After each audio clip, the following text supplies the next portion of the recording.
Bianca Sullivan. My pronouns are she, her, and I'll be today's moderator for our 60-minute panel discussion on taking care of yourself in people operations. I'm really excited to be a part of this week's conference and would like to take a moment to introduce myself to all of you. So I'm a Boston native, born and raised in Mattapan.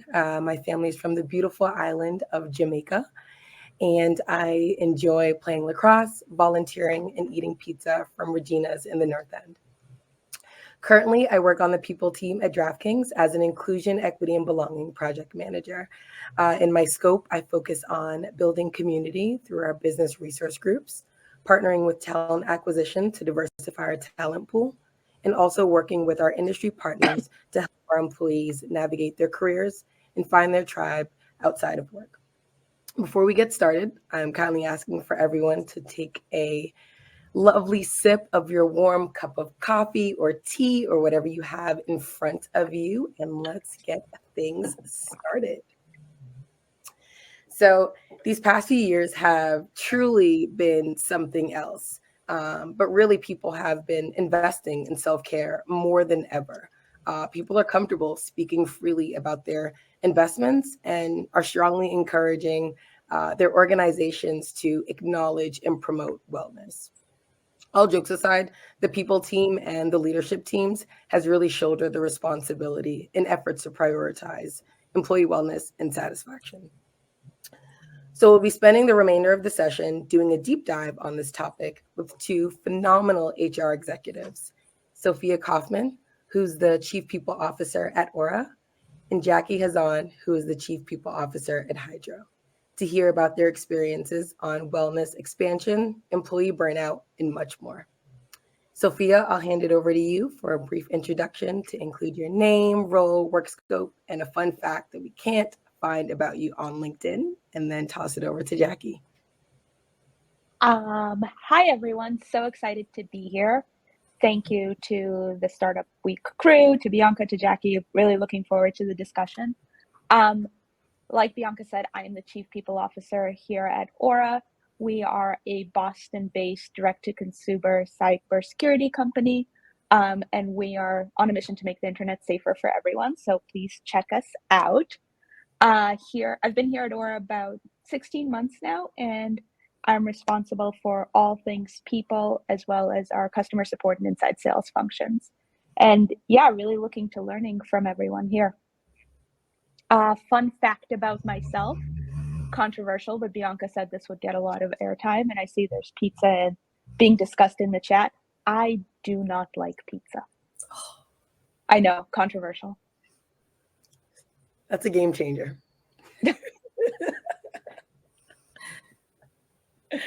I feel like I need to drop the mic and walk away now. Someone just dropped a gift in there, and that's hilarious. I know. Jackie, will toss it over to you for an intro as well. Excellent. Thank you, Bianca. I'm Jackie Hazan. I'm the Chief People Officer here at Hydro, which is an in-home connected fitness rowing machine. We're a whole health, whole body company. We are based here in the Boston area, and I've been with the company for going on about a year now. It's been super exciting to see the company grow. In my role, I'm responsible for leading the people function, which for me means partnering with the executive team to help apply a people lens to business decisions, supporting the health and well-being of our employees, and helping to ensure that everyone has the clarity they need to do the best job that they can in an ever-changing environment. Fun fact about myself that isn't easy to find, I am terrified of most carnival rides, even the very low-key ones like Ferris wheels. It's a pretty cool fun fact, and most of them are actually really unsafe. So this is the same. That's what I'm saying. Why get on a death trap? Too funny. Well, it's certainly a pleasure to share a stage with both of you this morning. So before we get started, just wanting to do some general housekeeping to make sure that we're all on the same page.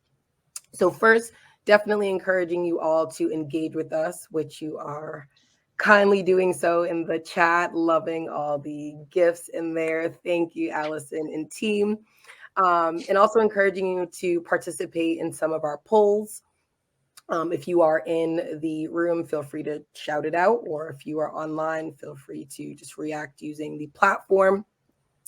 And then also asking you to just drop some information about yourself in the chat. So it could be your name, the company that you're calling in on behalf of, the town you're from. And also you can drop your LinkedIn as well. I think all of you can use this as an awesome networking opportunity. And then, we'll get into the conversation, followed by a live Q&A where we will address a lot of the questions and comments that are provided in the chat. So to start us off, I will go ahead and open the first poll and give folks about 30 seconds to react. And the question is, if you are sitting in the room, is do you feel like you are in danger of burning out in your current role?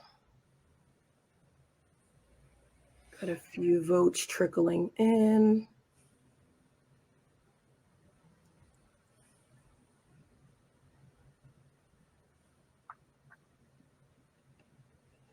Love that you can see it live on the screen.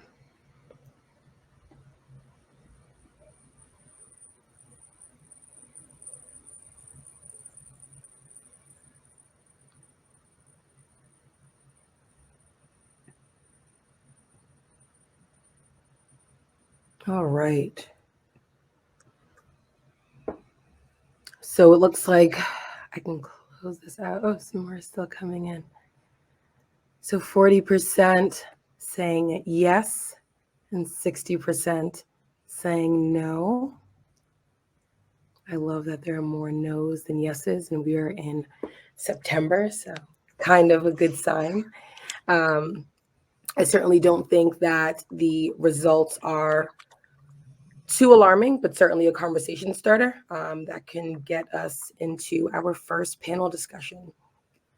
So for these questions, Sophie and Jackie, feel free to tag team them as you see fit, or wanting to go ahead and get started.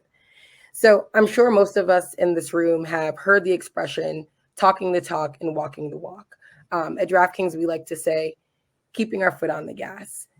So I would love for one of you to just talk more about, the ways that the people operations team can do this when it comes to employee well-being and personal self-care.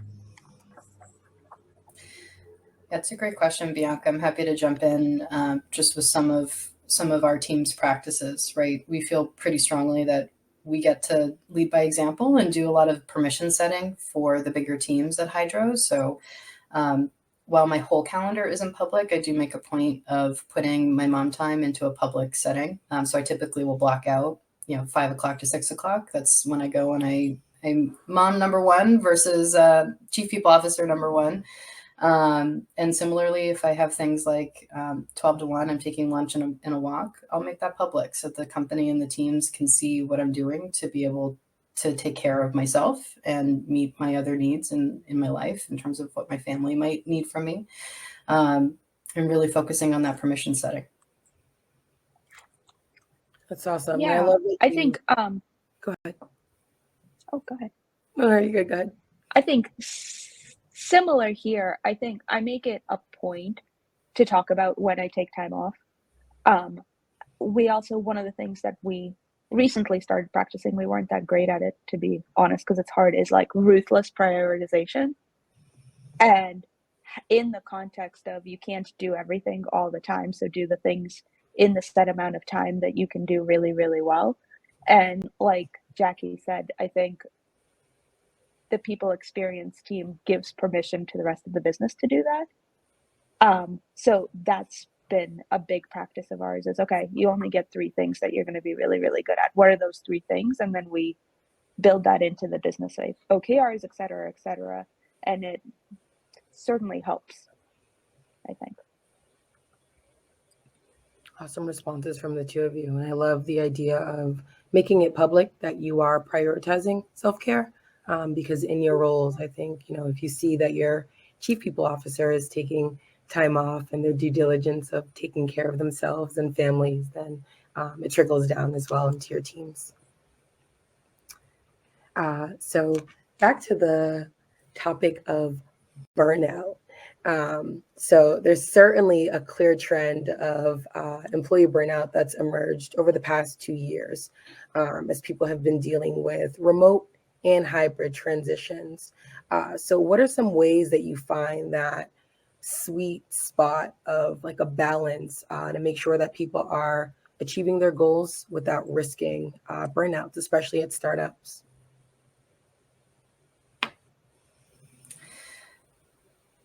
Yeah, happy to jump in. I think for us, what Sophia said about ruthless prioritization really resonates. We've just gone through a pretty big shift as a business where we find ourselves with fewer people, infinite projects to work on and things to do, right? So priority number one for us has been helping teams understand what work is aligned to what's most important for the business right now and what work can and should be set aside, right? And really getting deep and rigorous around that practice so that it is very comfortable for even the most junior person to surface and say, this thing that I'm working on, I don't think it's aligned and I'm going to set it down, which in turn helps with capacity, with burnout, right? So I think that's really important. And I think also just being able to open up lines of communications that people can talk about how they're feeling and ask for help within the organization, whether it's peers or managers, to support that network and community.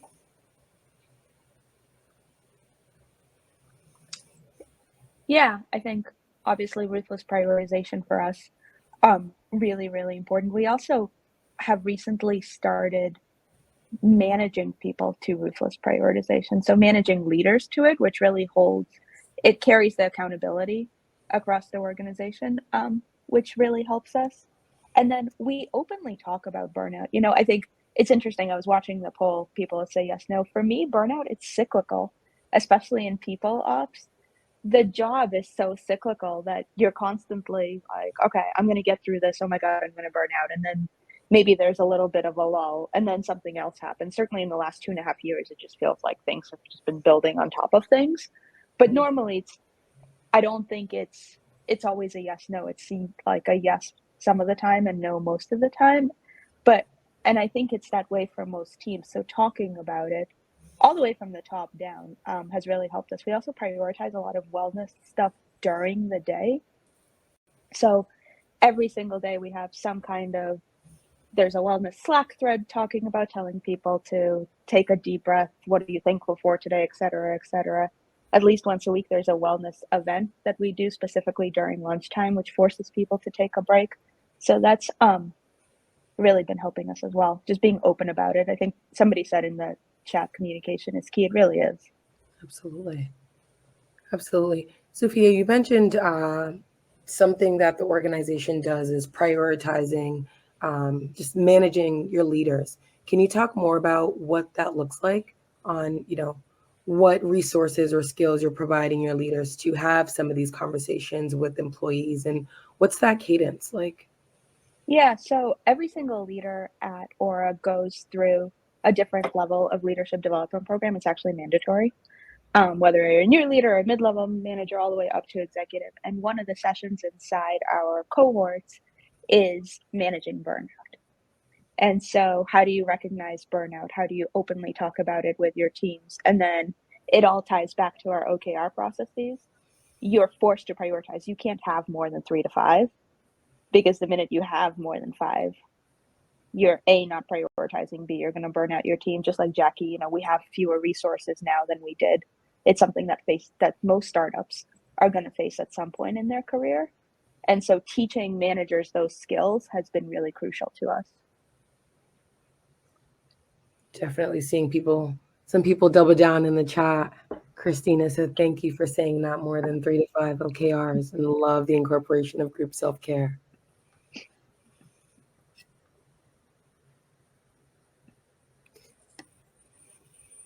All right. And then just to piggyback on a portion of that last comment, would love to touch more on maybe one of your proudest wellness programs that both of you are offering within your organizations, and also based on employee feedback, what's resonating the most?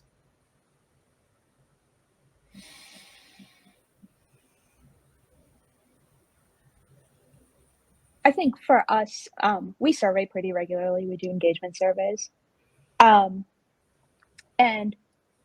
the one thing is being really open and candid about it has really helped our employees. We didn't necessarily have that culture of it, if you think maybe a year, even a year and a half back. So, we just watch even our wellness Slack channel. When we first started a year ago, it had something like 90 participants. We're now way over 500. Wow. With people having the conversation. And then people really am I allowed to pump a vendor here? I have no idea. I promise I'm not paid, but Pep Talk, which it's a quick 10-minute pep talk that's run every single day, and employees can log in, and there's a different topic every single day, but it's like, what are you thankful for today? How to meditate. I think people find those quick bursts of something really helpful, A, because it forces you to pause, but B, it forces you to think about stuff that you're not necessarily thinking through the day because you're like, oh shit, I'm late to my next meeting. No worries. That was really helpful. I've actually never heard of Pep Talk, and I do see a few people in the chat saying that they love that idea as well. Is that led by an external party, or do they collaborate with someone internally to host that session? It's led by an external party. So it's like a subscription that you sign up for. And I believe it's a Zoom link. It is a Zoom link. Peptalk.com. That's it.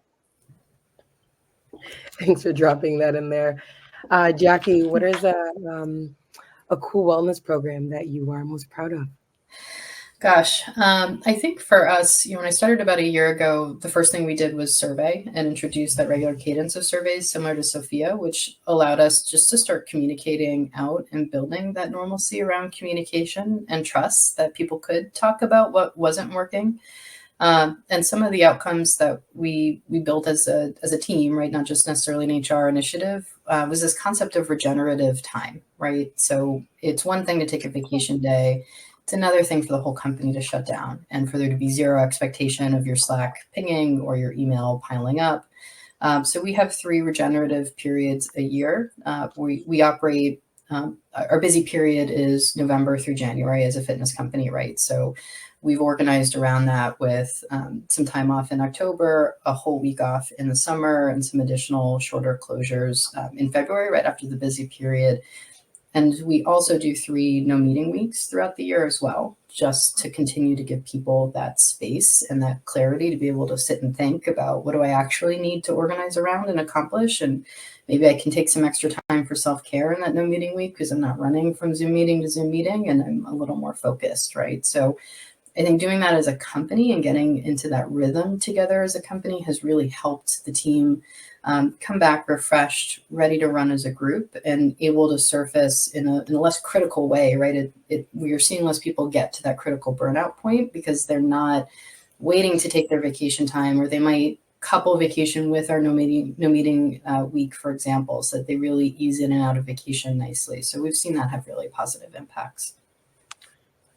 Jackie, can you talk a little bit more about the no meeting weeks? I think with the pandemic, it's been really tough to just fit in some free time with Zoom scheduling. So what does that look like in terms of connecting with your manager and actually blocking off that calendar? Is it something that you have to put in, 3 months in advance? Is it something that you can reach out a week before? Like, what does that activation actually look like?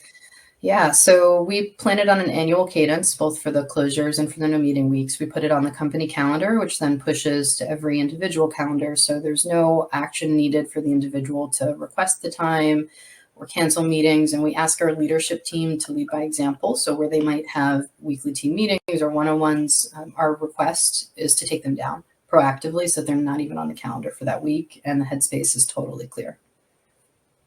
Wow. That is set a great example. Yeah, cool. Something that you also touched on was vacations. Whether it's a vacation, a staycation, a vacation. people really need to take some time off just to reset, and give as much as you can when you are online, versus kind of pouring from an empty cup.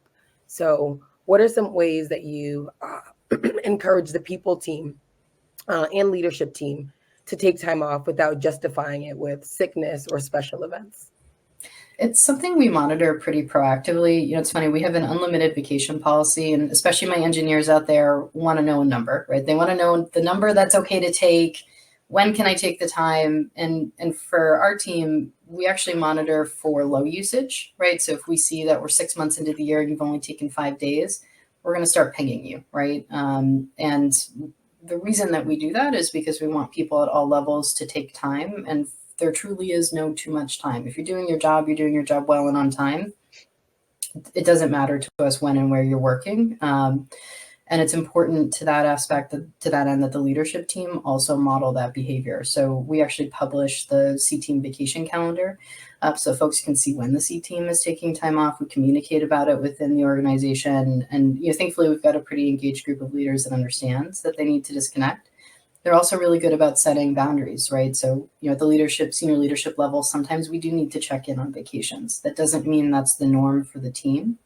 So we always are very proactive about communicating when and why we might check in on vacation, and why that is different from other team members.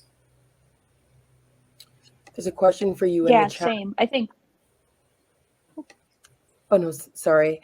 Jackie, there's a question for you in the chat from Christina that says, how do you make these shutdowns work if a company has a hustle culture? Such a great question. And look, Hydro is a hustle culture, right? We do things in Hydro time, we joke, which is warp speed. I think the first step was helping the leadership team understand the speed add you get when your team is not exhausted, right? When people can think clearly, when people are energized and excited to be at work, you actually get a lot more in terms of output from teams and engagement from teams. So it was making that case and helping them understand the why. And look, for my senior leaders, if they want to go build the next greatest strategy presentation on their week off, I certainly don't recommend that, and would encourage them not to do it, as long as they can do it without being active on Slack, emailing anybody, pulling any resources, right? My hard and fast rules are your little green bubble on Slack must be off. You may not send emails. So if you want to use that time to clear something on your deck because that's helpful to you and it's invisible to the organization, that is okay if you're a senior leader, but you can't be pulling people in, and we'd really prefer that you don't do that. Thank you for that. Sophia, I will toss it over to you. I'll be honest, we haven't figured that part out. We have tried. Like we can't even seem to figure out no meeting half days. So I admire Jackie that she's been able to get that done, because we can't seem to get there. What we are really good at is taking vacation. And I genuinely think it starts at the top. So our CEO makes sure he takes time off at least once a quarter. I generally take time off at least once a quarter. And when I'm gone, I'm gone. Look, at the end of the day, we say this all the time. This isn't brain surgery. Nobody is going to die because we didn't answer an email. And when, same as what Jackie was saying, when I do check in, there's an intent to it. And I make sure I reach out to the most senior member that I can and explain why I'm doing it, because, culture trickles down and people mimic your behaviors. So you want to make sure that you're modeling the right ones. Absolutely. And definitely thank you for your honesty, Sophia. I think that, prioritizing self-care and vacation time is an evolving process that I think everyone is working on, finding that sweet spot on what works best, depending on the person. And I think, making sure that your leaders are prioritizing vacations certainly trickles down to your employee body. Also wanted to dive a little deeper into unlimited vacations. Do both of your organizations have unlimited vacation, or is there a specific day amount that's allotted per calendar year? In the US, we are unlimited. You obviously can't do that in certain jurisdictions, like in Europe, but it is unlimited here. We also for offer most of our people. unlimited. We actually run 2 concurrent programs internationally, so we'll honor the statutory requirements that often exist in the international community, and we run an unlimited program concurrently with it. And just based on both of your experiences in HR, I'm curious to know if you've seen more or less people take time off with an unlimited vacation policy. Oh, I think it's always less unless you manage it, right? Unless you do like what Jackie was doing. We don't do that. We should do that. Track that people are taking it. It's always going to be less because, I don't know if anyone's seen, I think it's going around on Instagram, like generational approaches to PTO. And right now, most of the workforce does happen to be millennials, which happens to be, I'll work as hard as you want me to, and I'll never stop. So you have to manage that. And I'm envious that Jackie and them track it. So I made a note to start doing that as well. Yeah, I find managing it from a low usage perspective to be really important, right? We're very careful never to talk to people about taking too much time. The conversation is always, you haven't taken enough. How are you feeling? How are you going to incorporate that in? How can we support you in feeling like you have permission to take that time? What are the blockers to you right now? And oftentimes it's team related, right? I have this big project. I don't want to let my team down. We're moving so fast and there's so much happening. I'm really excited about what's going on, right? And it's just helping them get into that rhythm of time off. And certainly the regenerative periods are a good just overall reset for people, but that's not the end all be all. And this year we actually really encouraged people for a week-long shutdown, add a week of vacation before or after it. The company's in slow mode in the summertime anyway, or at least slower mode for us, relatively speaking. Take the time. Love that. While we are on this conversation of taking time off, I do want to open up another poll question to the audience. And the question is, do you feel as though you're able to fully disconnect when the day is done or during vacation?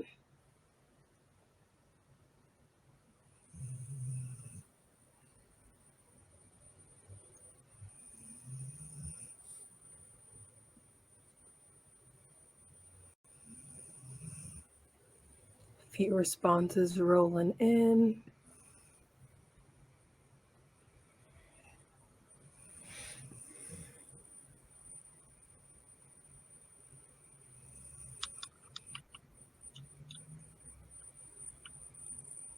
All right, so definitely looking very heavy on the no side. Sophia or Jackie, any reactions to these responses? Not surprised. Yeah, I'm not surprised at all. I think there is, especially after COVID, there's this notion of an always on culture where, because everybody was remote for so long, we've blurred the lines. And I think, my advice would be, it's all about how you manage it. So for example, I have a very, very famous, very early bedtime. What time? But I'm like 8:39. I need 8 hours of sleep or I'm just evil. But I wake up at 5 and I'm okay answering messages at 5. And I let people know that, so that you manage. My advice would be to manage it as best you can, and then you sort of train people into your calendar and into how you want to work. Because we're never gonna, the aspiration to do 9 to 5 or whatever the magic hours are, those are gone. Especially when you think through async work and the fact that a lot of us work in global companies, that notion is gone. But what I think you can successfully do is let people know of what your boundaries are. Like, I literally will, unless the world is on fire, I will not answer you after 8:30 at night. And, and that works really well. That would be my advice. As far as like disconnecting on vacation, again, it's not brain surgery. You have to give yourself, nobody's going to give you permission. You have to give yourself permission to disconnect. And once you do that, it's actually really freeing.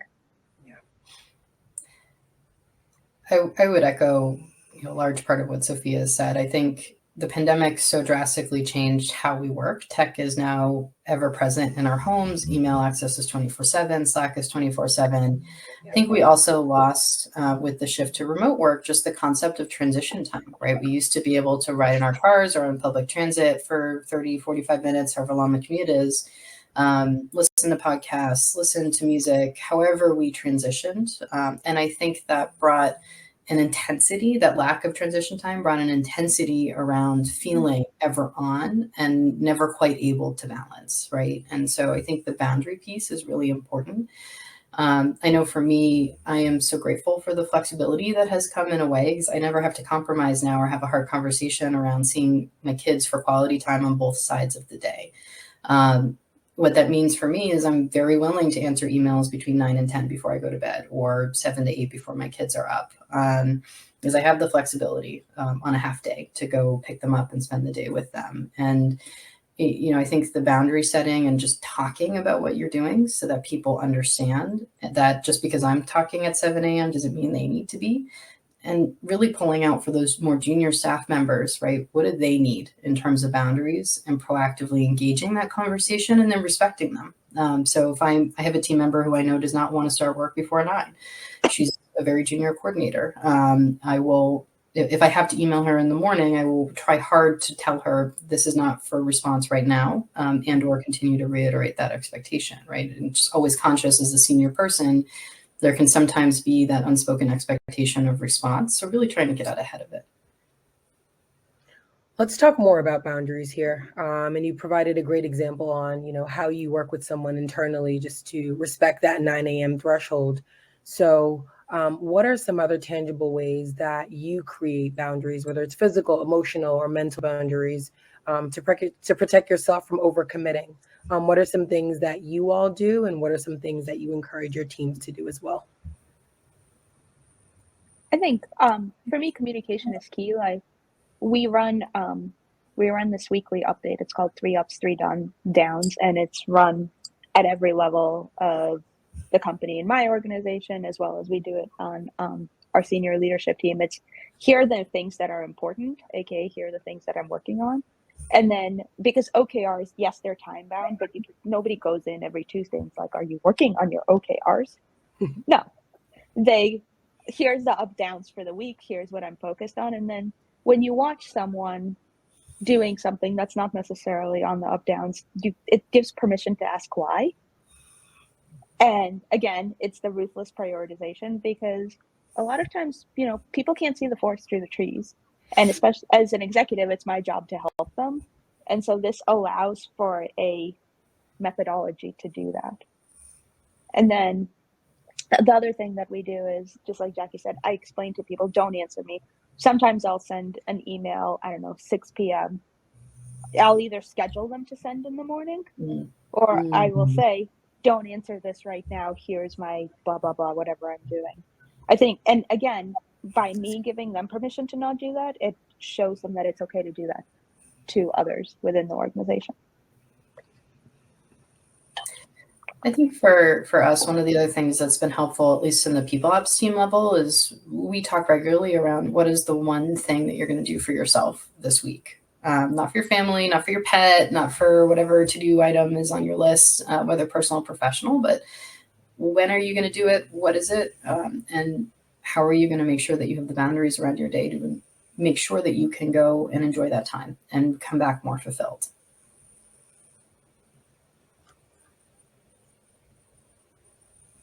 Of the open dialogue, kind of just holding people accountable in real time on name that one thing. Yeah. What is the one commitment to yourself? Indeed. And then Sophia, you also mentioned something that was really cool on scheduling messages or scheduling emails. Simple click of the button, but you can definitely make sure that it arrives in somebody's inbox in a timely manner, so you're not concerned on, oh my gosh, I don't want you to actually respond at 7 a.m., but I am sending this because I don't want to forget to hit send on that email.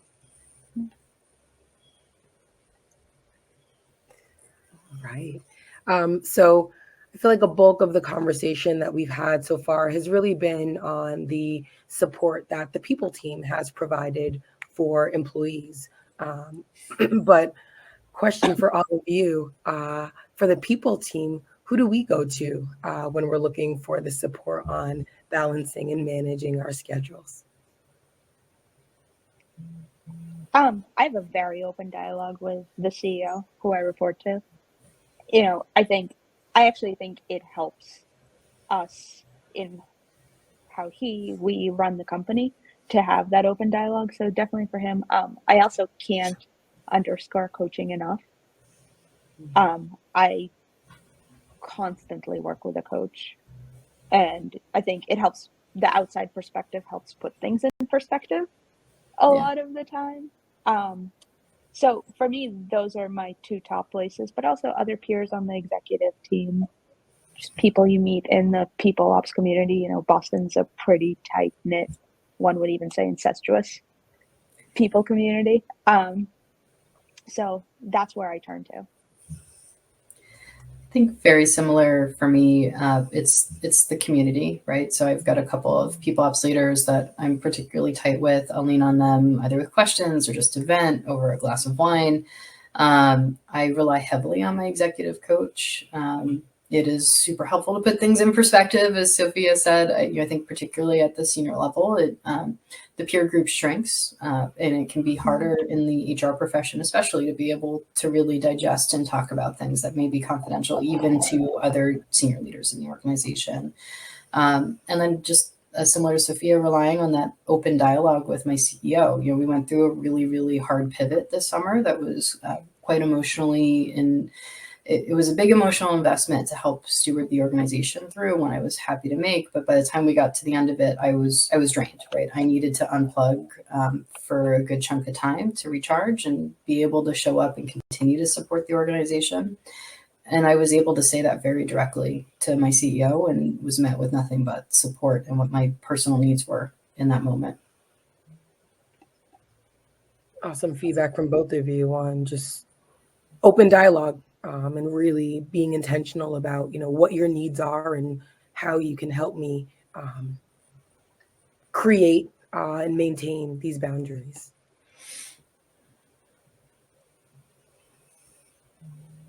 All right, there are a few questions in the chat that I'd like to touch on, but I guess before getting into that, I would like to thank both of you for your honest and raw insight on your experiences within your organizations, on how you are every day encouraging people to be the best version of themselves and really creating those boundaries. So thank you.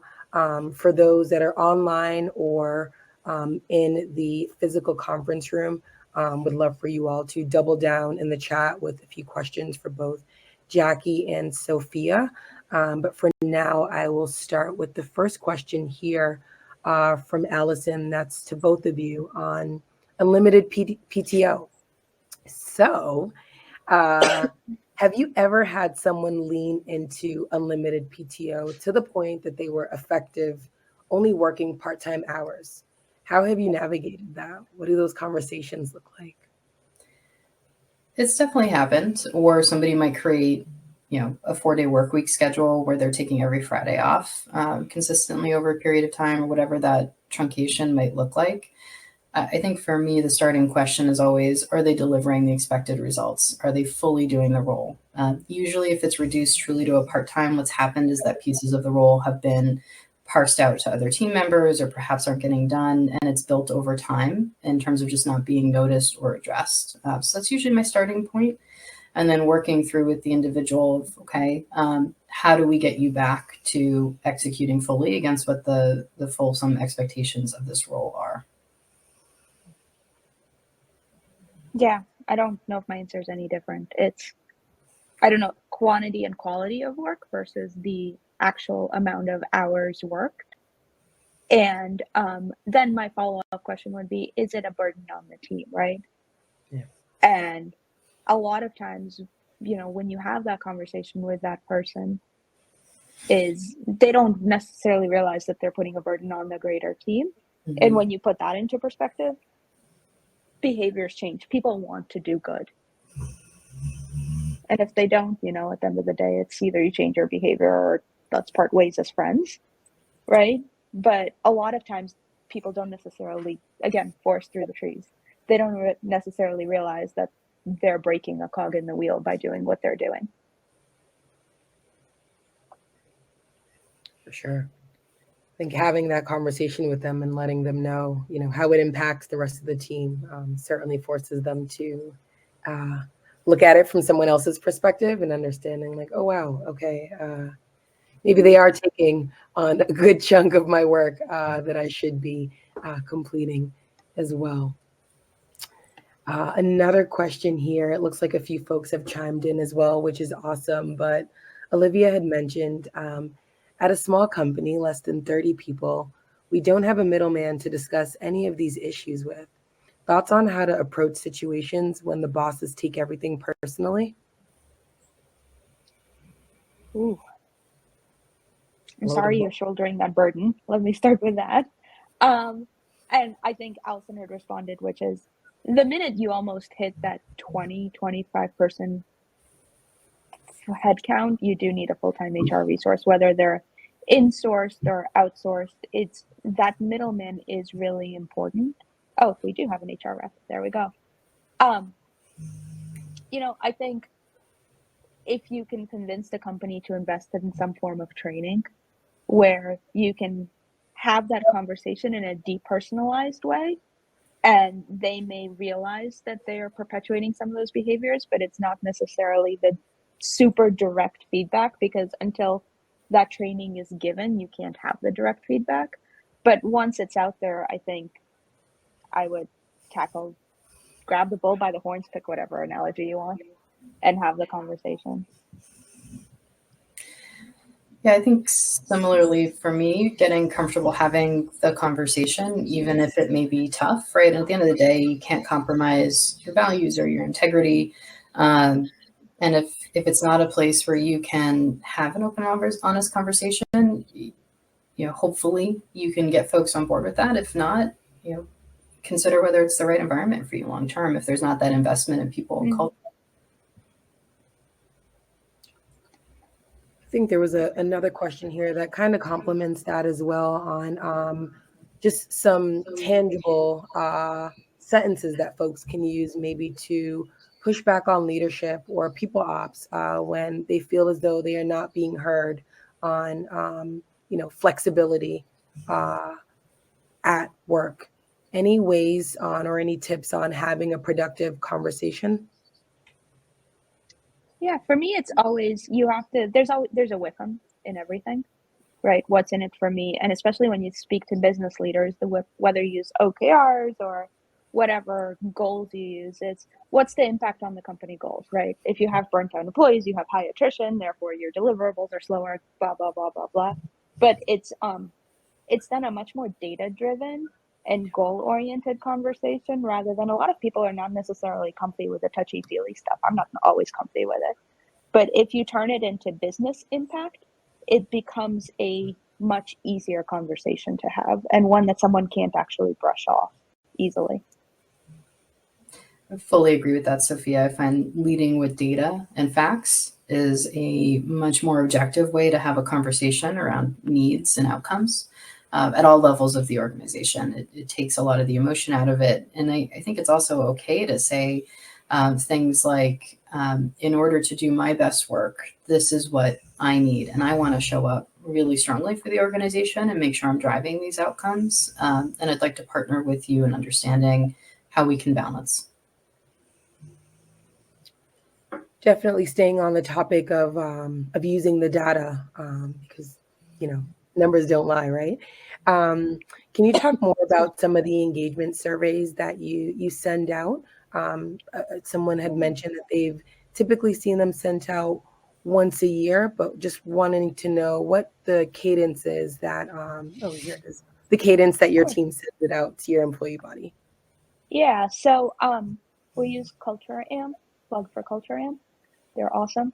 And we do one large engagement survey at the end of the year, but then we also do 1 or 2 pulse checks, because you do an engagement survey, you set whatever the action items are, and then we do pulse surveys to make sure that how we're doing to those action items.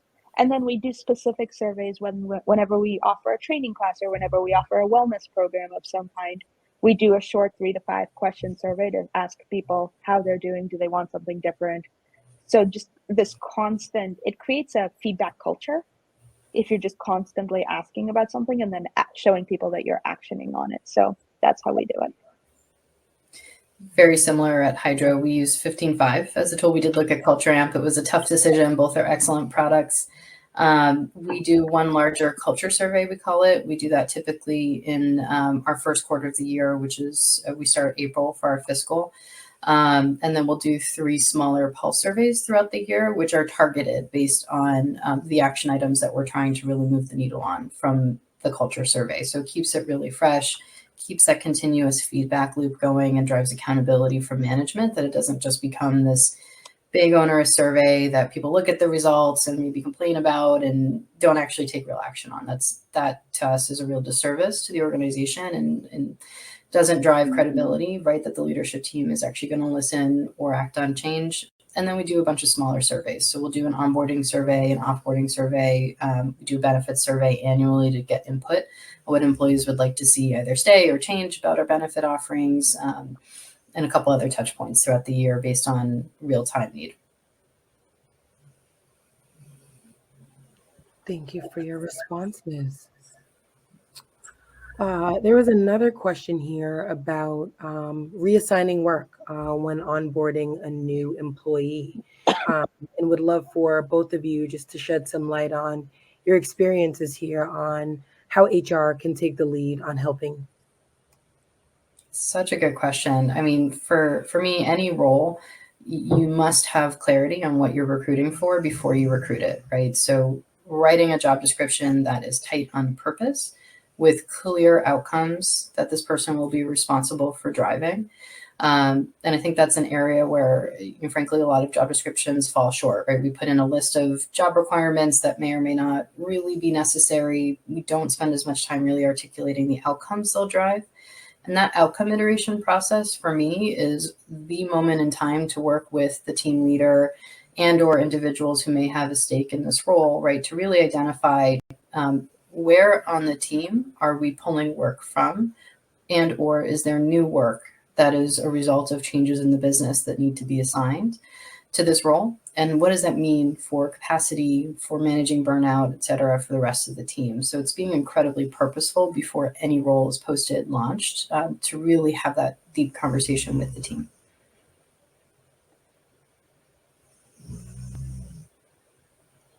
Awesome.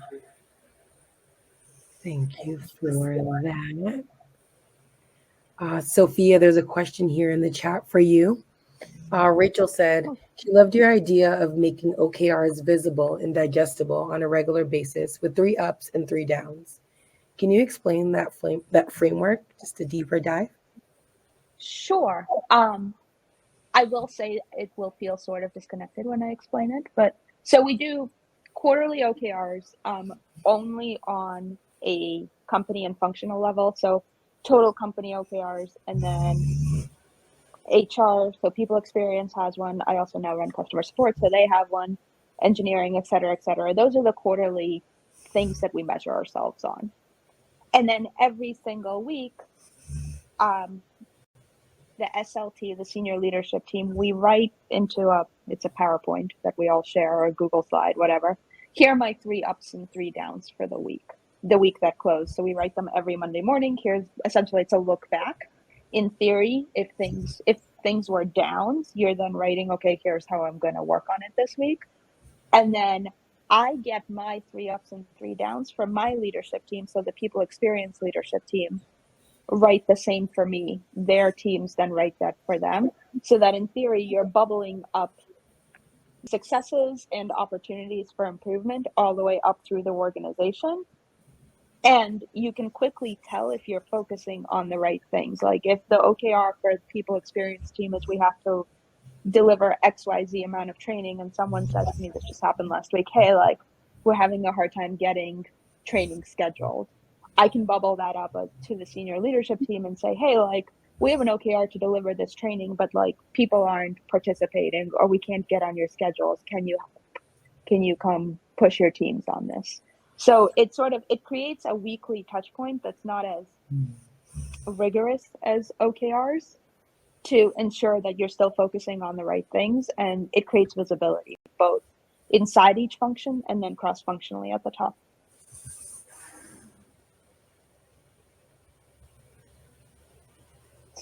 We do it in Google Slides because we haven't found, look, we have Workday, but Workday doesn't work that well on a weekly basis. Yeah, we love Google Slides as well.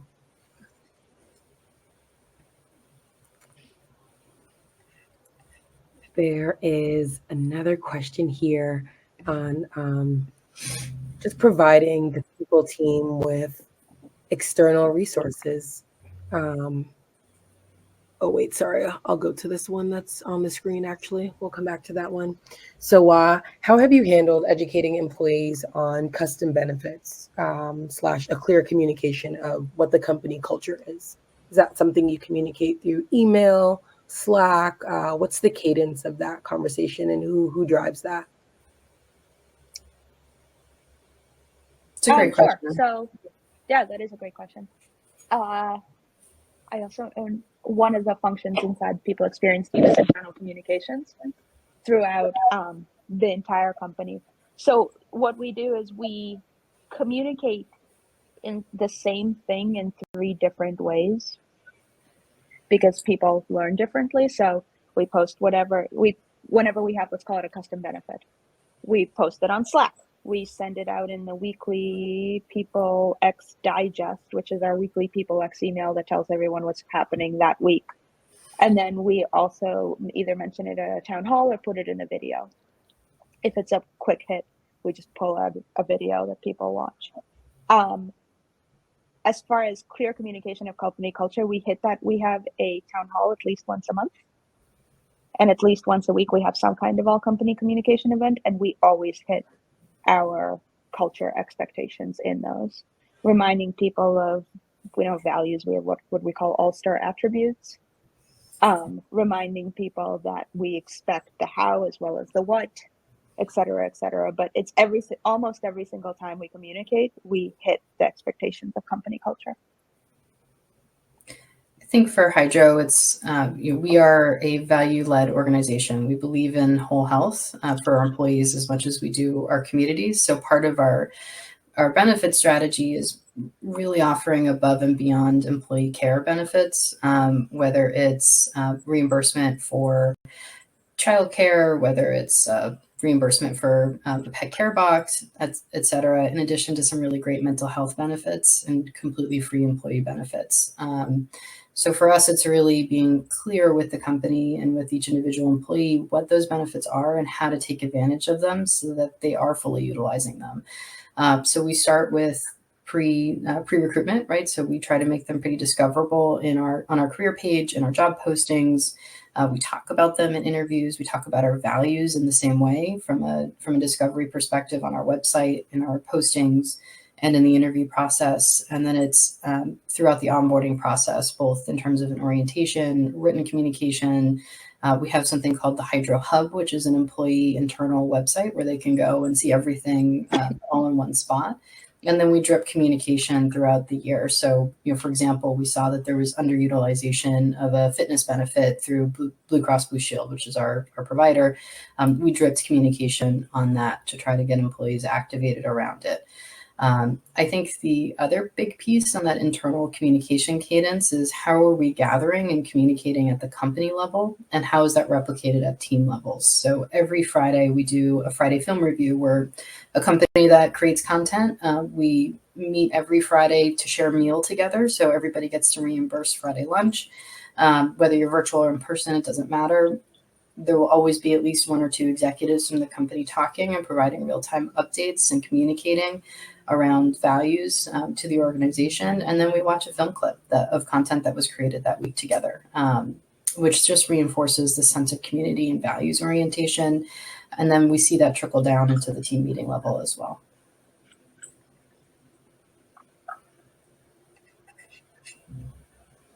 It's creative, definitely a fun way to keep folks engaged, and you can also, watch a video and like paint your toenails at the same time, which is always a good time. Uh, just the last question, because I know we are closing down on time here, but for the people team, just for additional support, are there any resources that any resources or like community groups that you would suggest people to join, whether it's on, a LinkedIn group or in-person meetups? I really like Yeah. NARA, the Northeast HR Association. I found to be a great group. I started my professional HR career in New York. I moved to Boston, so I entered the HR community here a little bit later in career, and found that to be a wonderful and welcoming resource. I think POPS is also really great, just from a quick hit, how do I get information and connect with folks at all levels. Both I found to be very helpful. Yeah, I second POPs for sure in the Boston area. I'm gonna butcher this. I literally was about to pick up my phone and Google it. I think it's called the Boston HR Council. It's run by oh my God, Sean and the other guy. Anyways, it's really good. You can always find their posts on LinkedIn, or feel free to reach out to me on LinkedIn and I can intro you. I think that's a really great local community. And then Lucy McCallum from Gallagher also runs a Boston HR leaders roundtable once a month that is super useful as well.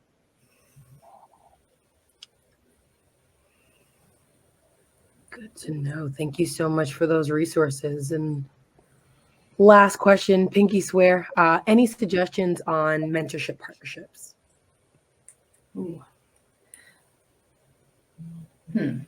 I have found Chief to be helpful. Personally, I've met a number of senior women through there. Obviously, that's a women-only network, so less useful depending on how you identify. I have also found just reaching out to any of those groups that we mentioned, whether it's NARA, the Boston HR Council, and just saying, I'm in need of a mentor. How do I approach this? They're often a fabulous group of people who can either refer you to individuals looking to mentor or more specific resources based on what you need. Yeah, agreed on both those. I also think just reaching out directly to, if it's a people ops leader of a company in the Boston area that whether you admire or you see what they're doing, people are always happy to connect to. Yeah.